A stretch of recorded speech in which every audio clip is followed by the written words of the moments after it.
Thing that broke me open wasn't what she said. It was the half second of quiet right after, and then my granddaughter to be's mother laughing into it like a stone dropped into still water.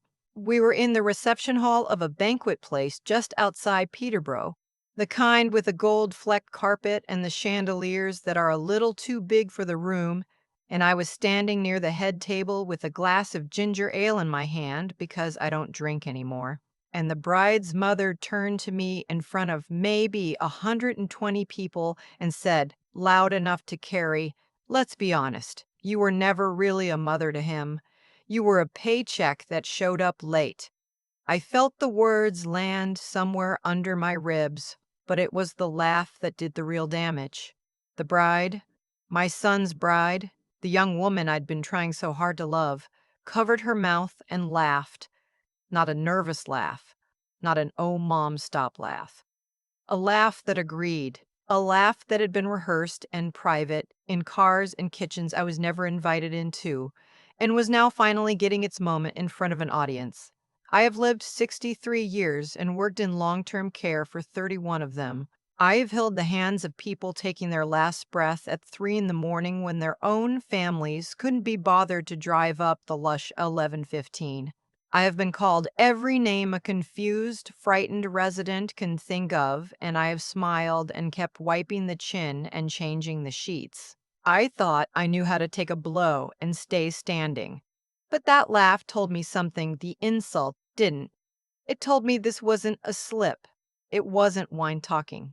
This was a thing they had decided about me together, the two of them, and they had been waiting for a stage big enough to say it out loud. Before I tell you what my son did next, and I want you to understand, I had no idea he was even listening. I want you to tell me where you're watching from. Leave it in the comments. Because what happened in the next 60 seconds is the reason I'm telling this story at all, and I'd like to know who's sitting with me while I tell it.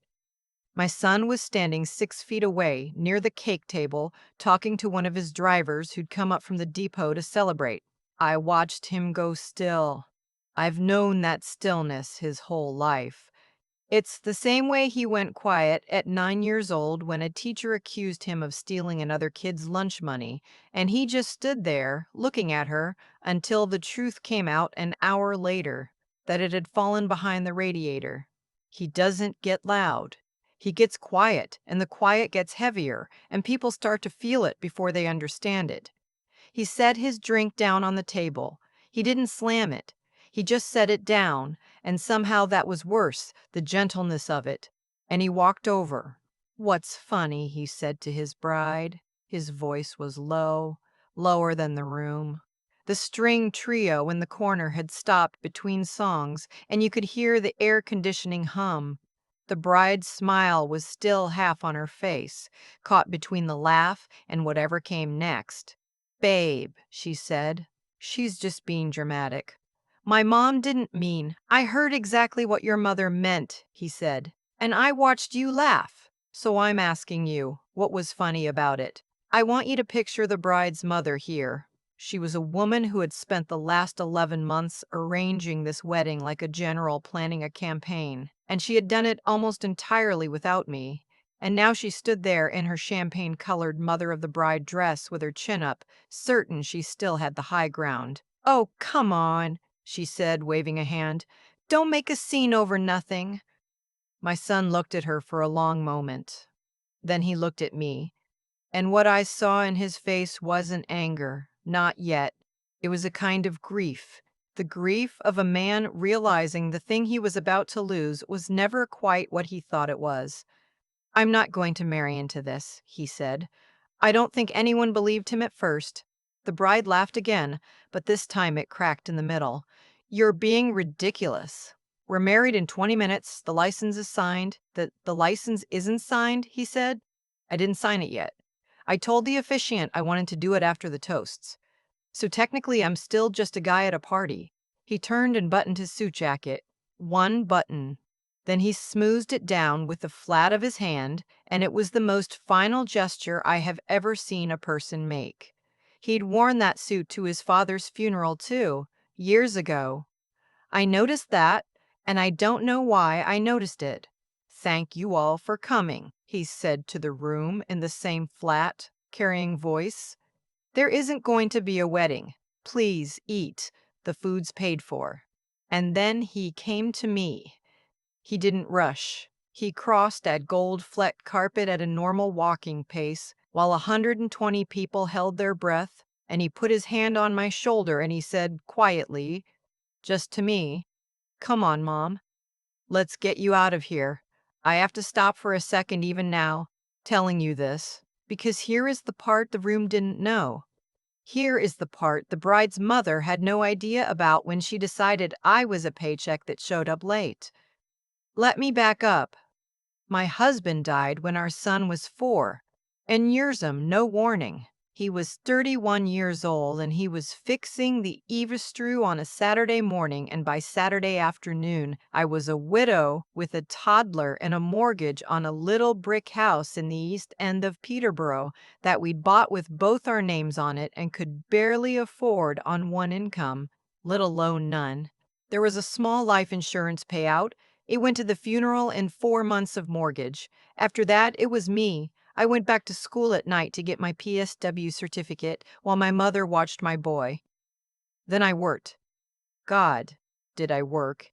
Days at the long-term care home, evenings cleaning offices downtown for a contractor who paid cash, weekends doing private care for a woman with MS who lived out by the lake.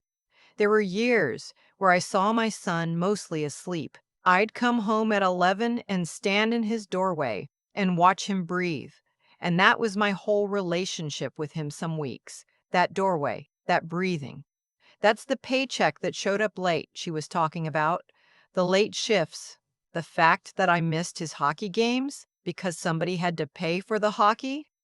The fact that I couldn't always make the parent-teacher nights and sent my mother instead.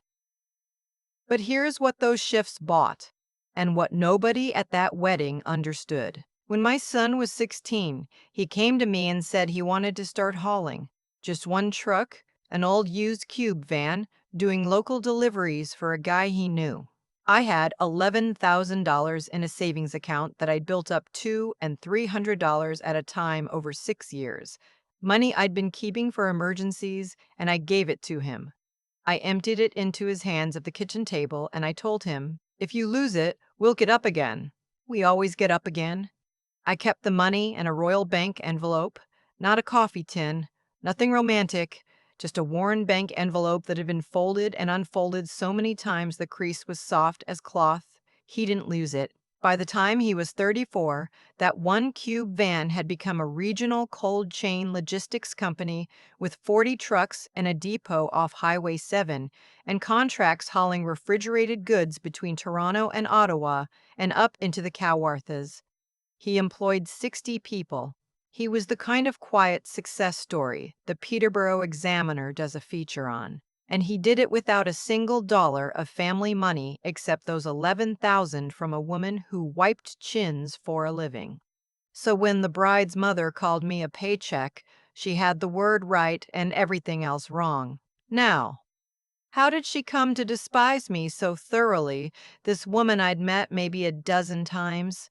It started, the way these things do, with helpfulness. When my son got engaged, I was thrilled. The bride was bright and pretty, and she laughed easily. I should have paid more attention to what she laughed at, but you don't when you're hoping. Her family had money, the comfortable kind, generations of it. Her father was in commercial real estate, did a lot of plaza development across central Ontario, and her mother had been the kind of woman who chaired hospital galas and ran the silent auction and knew everyone. They lived in a big stone house in the good part of town with a circular drive. And from the very beginning, the bride's mother appointed herself the wedding's commanding officer. Which, fine. I was still working. I picked up extra shifts that whole year because, honestly, I assumed I'd be expected to contribute something to the cost, and a banquet hall outside Peterborough with 120 guests is not cheap. So I was tired, and I was grateful, at first, that she was handling things. But the thing about handling things is that it quietly becomes owning things. I'd find out about decisions after they were made. The dress. I learned the bride had chosen her dress when I saw it on the mother's Facebook, tagged at a bridal boutique in Toronto, the two of them with mimosas, captioned, saying yes. I wasn't invited. The menu was decided in a tasting I was told about the day after. The colors, the flowers, the seating, all of it arrived to me as fait accompli, usually relayed to my son, who would say, "Mom, they've got it handled, don't worry about it," meaning it kindly, not understanding what it cost me. There was one moment I keep coming back to. About 4 months before the wedding, the bride's mother organized a cake tasting at a place in town. I rearranged my entire week to be there, swapped a shift, found someone to cover the lake lady, and when I walked in, they'd already chosen. They were just confirming. The baker turned to me and said, "And you're all right with the lemon elderflower?" And before I could even answer, the bride's mother said, "Oh, she'll be fine with whatever. She's not fussy," and patted my hand like I was one of her residents. "She'll be fine with whatever." I sat there and I tasted a cake that had already been decided on, in a chair that had been pulled up for me at the last minute, and I understood for the first time fully what I was to these people. I was a formality, a box to tick, a guest at my own son's wedding. I went home that night and I cried in my car in the driveway before I went in because I didn't want my son to see it on my face. I was so afraid of being the difficult mother-in-law, the one who makes trouble, that I made myself small instead. I let them have it. I told myself it was their day, and the bride's family pays the freight traditionally, so they get to call the shots, and that's just how it is. And I'd have my son for the rest of my life, and one day didn't matter. I was wrong about a lot of that, but I was right that one day didn't matter, just not the way I meant it. What I didn't know, what I only pieced together later, was how deep the bride's family had already burrowed into my son's actual life. The financial life. The real one. Because my son is generous to a fault, and he was in love. And when you love someone in this country, you sometimes show it with money. That's just true. We don't like to say it, but it's true. And over the course of the engagement, without my knowing, I want to be clear, I'd never have asked. His finances were his business. He had done three things. He had co-signed a commercial line of credit for his future father-in-law's newest plaza development. A big one, out toward Lindsay, because the father's own credit was stretched thinner than the family let on, and the bank wanted a stronger name on the paper. My son's name on a logistics company with 40 trucks was a very strong name. He had taken over the carrying costs on the bride's parents' second property, a cottage up on Stony Lake, as a wedding gift to the family. The bride's mother had called it, a gesture, except it had quietly become a standing arrangement, the kind that shows up every month. And he had hired the bride's mother, created a position for her, really, community relations and events at his company. A good salary, a title she could put in her email signature, mostly so she'd feel important and busy now that the galas had thinned out. She'd been telling people at her tennis club that she ran the public side of a major Ontario logistics firm. So when she stood up at that banquet hall and called me a paycheck that showed up late, she was a woman whose mortgage, whose business expansion, and whose own salary were all, every dollar of it, flowing from the son of the woman she was insulting. She just didn't think about it that way. To her, the money was hers now. She'd convinced herself she'd earned it by being charming, by running the wedding, by deciding I was beneath her. Money has a way of feeling like it belongs to whoever's been holding it longest. All right, back to the banquet hall and the gold carpet and my son's hand on my shoulder, he drove me home. Neither of us said much in the truck. He had the heat on. It was late September, and the nights had already turned. You could smell the cold coming off the fields. And he kept one hand on the wheel and one hand, for a while, just resting on my knee, the way he used to fall asleep holding my finger when he was a baby. When we pulled into my driveway, the same driveway I'd cried in 4 months before, he turned the engine off and we sat in the dark. "I'm sorry, Mom," he said. "You don't have anything to be sorry for," I told him. She does. They do. Not you. No, he said. I'm sorry because I knew. Not what she'd say tonight. I didn't know that. But I knew how they treated you. The cake thing. The dress. I saw it, and I told myself I'd smooth it over once we were married, that I'd build a bridge between you, that everyone just needed time. He shook his head slowly.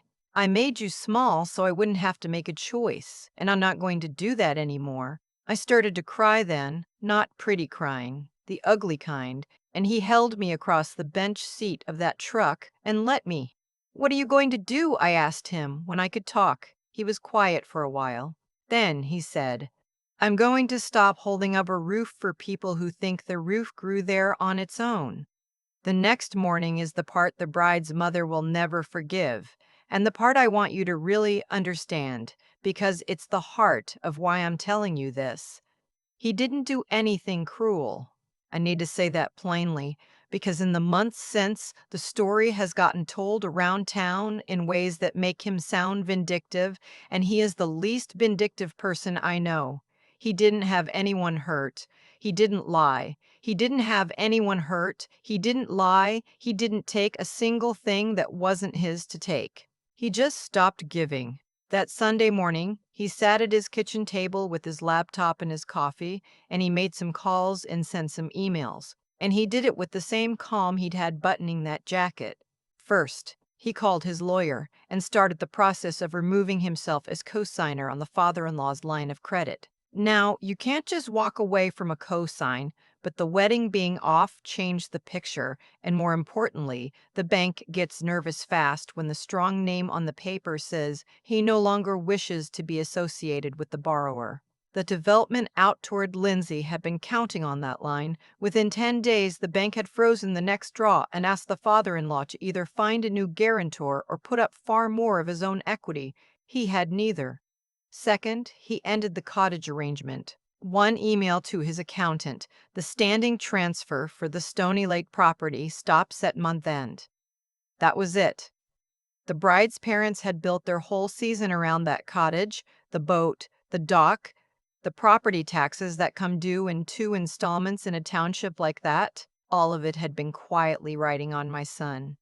Third, and this is the one that the bride's mother felt the most, he eliminated her position.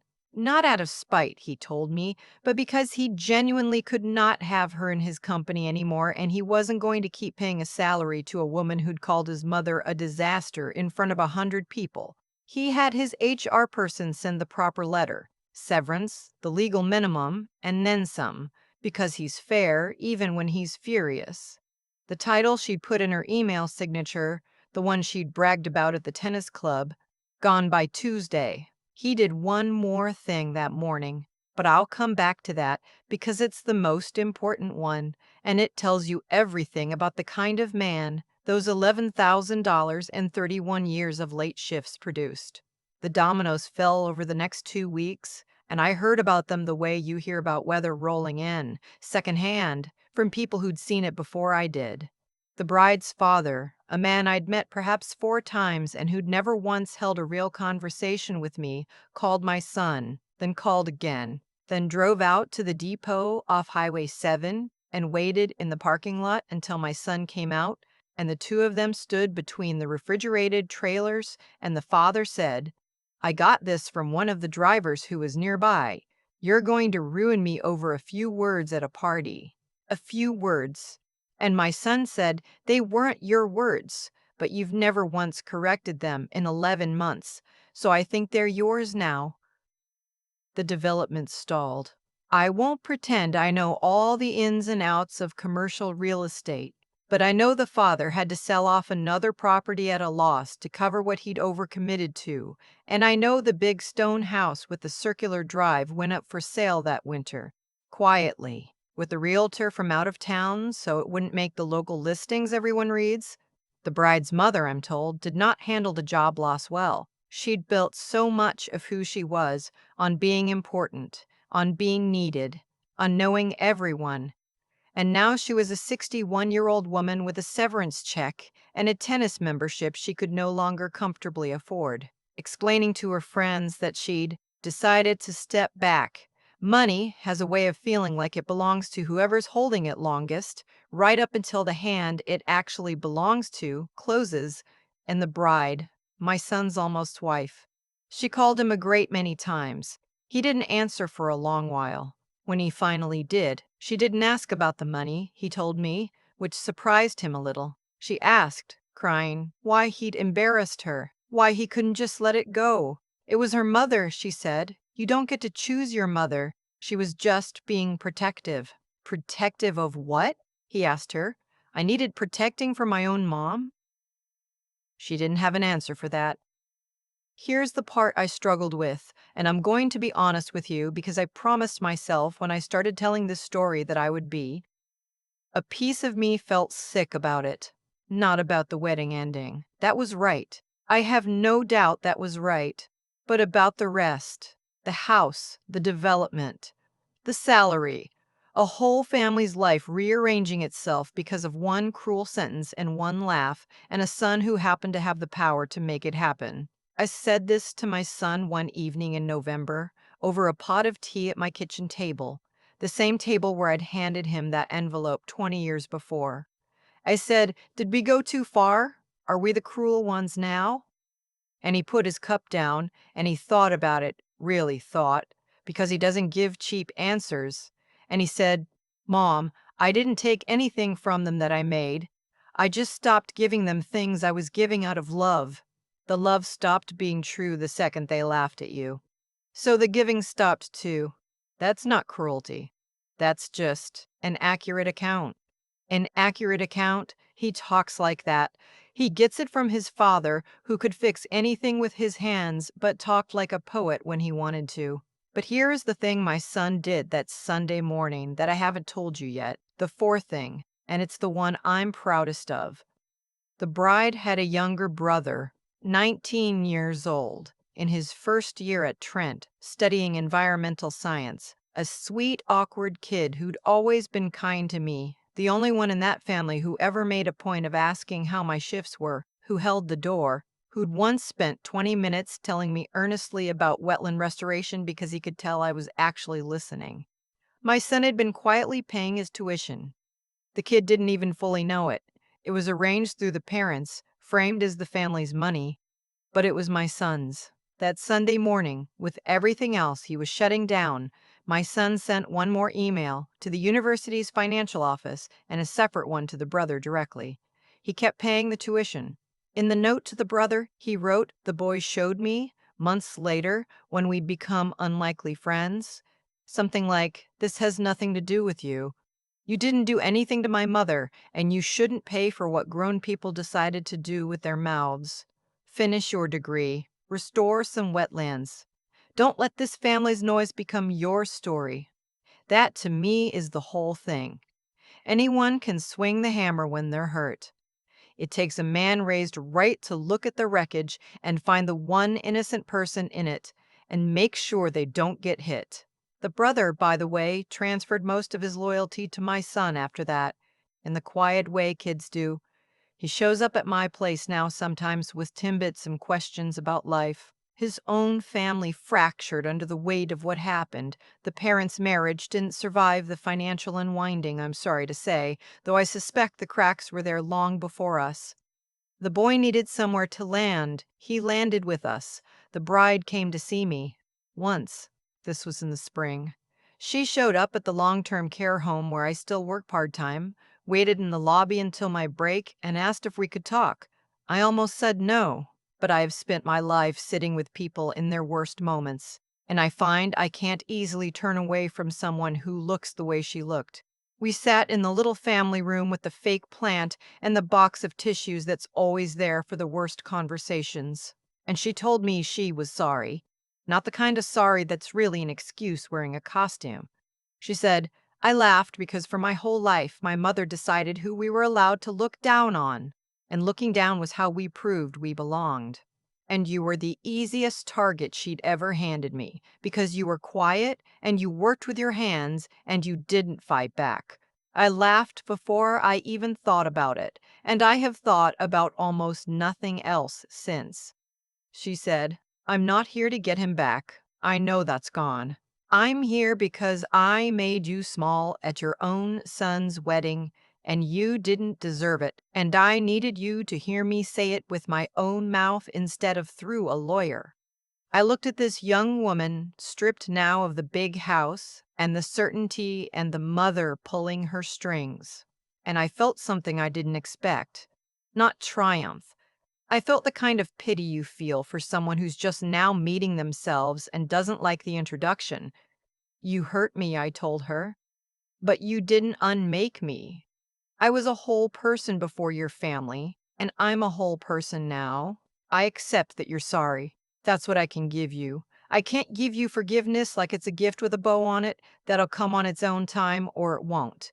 But I believe you mean it. So we'll start there. She nodded and she cried and she left, and I haven't seen her since, and I think that's probably right.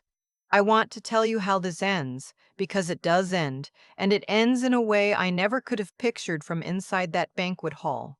This past June, my son's company was given an award. The Chamber of Commerce does an annual thing in Peterborough, Business of the Year, that sort of evening, and that year they gave it to him. Not just for the company, but for a program he'd started, hiring and training newcomers and people coming out of hard situations to be drivers and warehouse staff, the kind of thing that doesn't make money but makes a town better. They held it at a hotel ballroom downtown, and I sat in the front row. They put my name on a little card on the table, Mrs. Das, and then my name, which I'll keep to myself, because the woman who once called me a paycheck doesn't deserve to know it any better than she did. Front row, with the families of the honorees, and no one across the aisle looking at my chair like they wanted it. When they called my son up, the room stood, and he took the little glass award and he stood at the podium and he was steady, my boy. So steady, and he said, "People like to ask how a guy with a used cube van ends up here." And I've given the businessy answer 100 times. Hard work, good people, right place, right time. But that's not the true answer. He looked right at me. The true answer is that when I was 16, a woman who wiped chins and floors and tables for a living for 30 years emptied out a bank envelope she'd built up $200 at a time, put it in my hands, and told me that if I lost it, we'd get up again, because we always get up again. Everything you're giving me this award for, every truck, every job, every person we've trained, all of it is just that $11,000 still working, still getting up again. The room was completely silent. You could hear the ice settling in the water glasses. "My mother's here tonight," he said.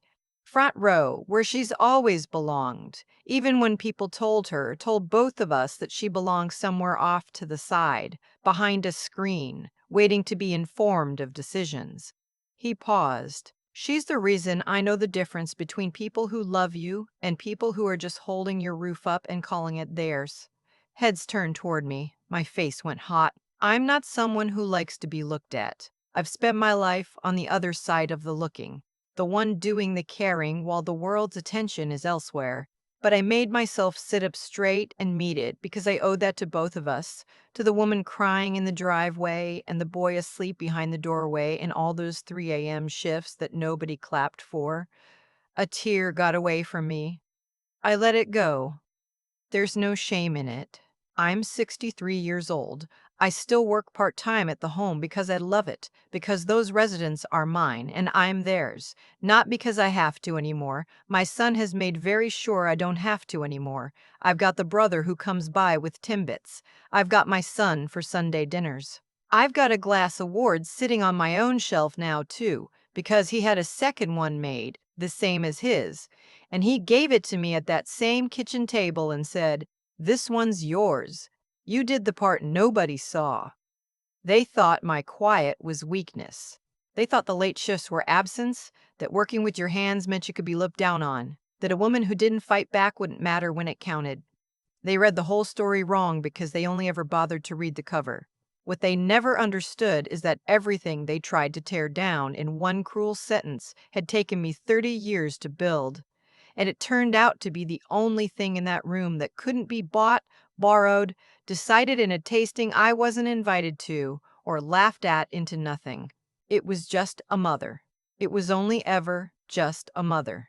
And in the end, that was the strongest thing standing in the whole place. For months after that banquet hall, I kept turning one question over in my hands like a stone. How does a single cruel sentence pull a whole family down? And when the answer finally settled in me, it was almost embarrassingly plain. Nothing my son did that Sunday morning was the real cause of anything. The cause was set years earlier by the bride's mother herself. Every time she decided that quiet meant weak, that working with your hands meant you could be looked down on, that a woman who didn't fight back didn't need to be counted. She built her comfort on a roof she insisted she'd raised alone, and she never once stopped to ask whose hands were actually holding it up. When you spend years mistaking someone's kindness for their lowliness, you shouldn't be shocked when the kindness finally stops. That isn't punishment. That's just the bill coming due. What I want you to take from all of this isn't the part where the big stone house went up for sale. Anybody can enjoy that part. What I'd rather you carry is what my son showed me in the middle of his own heartbreak. That the strongest thing you can do when you've been wronged is refuse to become small or cruel yourself. He didn't lie. He didn't take anything he hadn't made. And he made very sure the one innocent person in that family, the bride's younger brother, never paid for what the grown people did with their mouths. He kept that boy's tuition going while everything else came down. That is what real character looks like under pressure. Not the loud kind, the kind that still knows exactly where the line between fair and cruel sits, even when you're furious enough to cross it. And I think about the $11,000 I handed him at my kitchen table when he was 16, money I'd built 200 at a time off night shifts and aching feet. I didn't know then that I was teaching him anything. But that's the thing. The way you carry your hard years is the lesson, whether you mean it to be or not. He watched me get up again and again when getting up made no sense, and so getting up became the only thing he knew how to do. If you're sitting where I once sat, made to feel like a guest at your own life, I'll tell you what those 30 years taught me. Keep your decency even when no one's clapping for it, because it's the one thing nobody can take, decide, or laugh into nothing. Learn to see people clearly, the ones holding you up, and the one's just standing on you. And when you get knocked flat, get back up. Get up plainly, without drama, the way you always have. They read my whole story off the cover and never opened it. But I knew what was inside. In the end, that was the only thing in the room that couldn't be bought.